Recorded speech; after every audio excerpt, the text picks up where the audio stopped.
Am dorit să ne aflăm în mijlocul noastră acum, ca să vă oferim mărțișoare muzicale, să vă coborâm în suflet bucurie și încântare la început de primăvară. Am gândit recitalul celor 6 pianiști, oarecum împărțit pe 3 momente, prinzând fiecare moment câte 2 elevi, deoarece această împărțire de la bază un nivel asemănător a celor 2, un nivel de înțelegere și conducere, gândire pianistică. Primii 2 sunt proaspăt porniți pe calea aceasta a formării artistice, urmând ca despre următorii 2 să vorbim la momentul potrivit.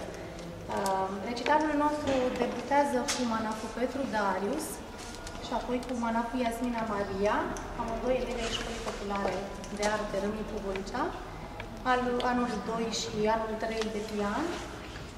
Ne vor interpreta primul un Allegro de Dussek, un compozitor clasic, mai puțin abordat de noi, dar care are o structură minunată pentru copii, foarte veselă și potrivită pentru temperamentul lor vulcanic și pentru energia lor debordantă, urmând ca apoi să ascultăm 2 piese ale unor compozitori francezi contemporani. Pe primul dintre ei, Sylvain Thomas se numește, l-am întâlnit la Paris, la concursul muzical al Franței, la care noi am mers 3 ani, 2 consecutiv și anul trecut, a 3-a oară. L-am întâlnit chiar în juriu și a fost o plăcere să avem un compozitor pe care noi îl iubim foarte mult în țară. Are niște colecții de piese și pentru începători deosebit de frumoase și care, deși par destul de ușurele la prima ascultare, au niște probleme din punct de vedere muzical destul de importante, astfel încât să putem avansa treptat, fără să ne stresăm oarecum de tehnică, să zic, sau de alte probleme apărute. Sylvain Thomas, pe care îl vom asculta și vom cunoaște în această seară prin intermediul valsului melancolic, și apoi Claudine François, care ne va încânta cu piesa Maracaibo. Acestea fiind interpretate de Manafu Iasmina Maria. Vă dorim audiție plăcută.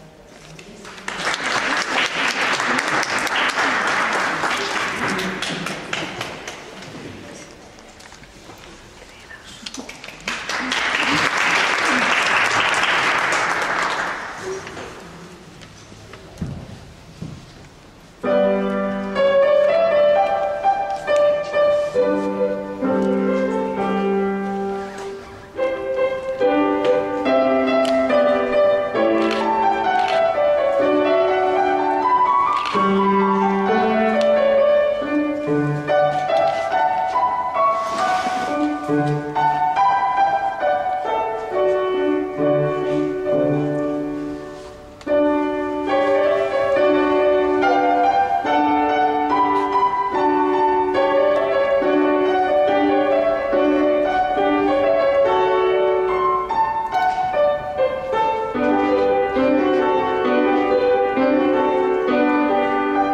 Mulțumesc!